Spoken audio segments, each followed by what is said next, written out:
Welcome to another episode of PEMDAS Master. Today we're going to talk about the domain and range of square root functions and cube root functions, and then the x and y intercepts of square root functions and cube root functions. So let's start by looking at square root functions and their domain and range. So this is the parent function, the square root of x. And you can see that it begins at 0, 0, and then it goes up and to the right.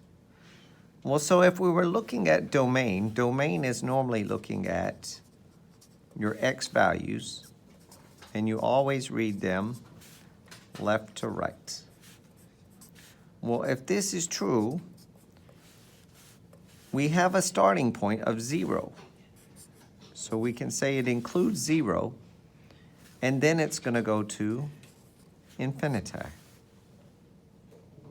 And we can see that the range of this graph,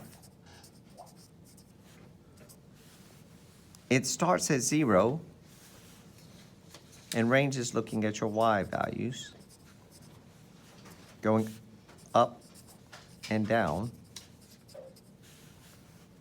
or this is actually down to up. So you can see that you're starting at 0 and you're going to positive infinity. Now, if this graph were to move, we would show this as if it's positive 1 to the right, inside the radical it would change. So it would be x minus 1.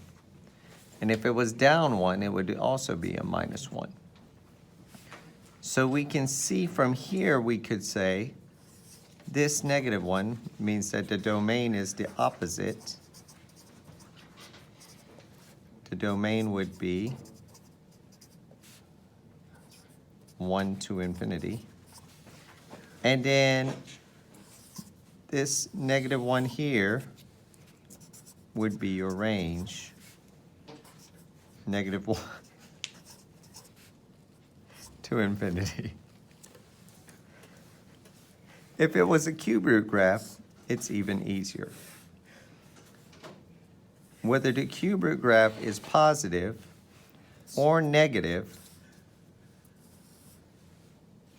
it never ends. So the domain is all real numbers, and the range is negative infinity to positive infinity, and it never changes. Well, what about x and y intercepts? If I'm looking at this graph and I had to figure out the x or y intercept, for the x-intercept, I just set y equal to 0. So I'm going to set the problem equal to 0. And I'm going to solve. So here I would add 1, and I have 1 equals the square root of x minus 1. I would square them, and I have 1 equals x minus 1, and I'll add 1, and 2 equals x. If I'm looking for the y-intercept, then I make x equals 0. So if we look at the problem that we had, it was x minus 1 minus 1. I'll turn this x into 0.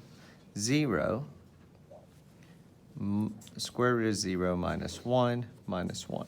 Well, we know you can't have a square root of negative 1, so there is no y-intercept.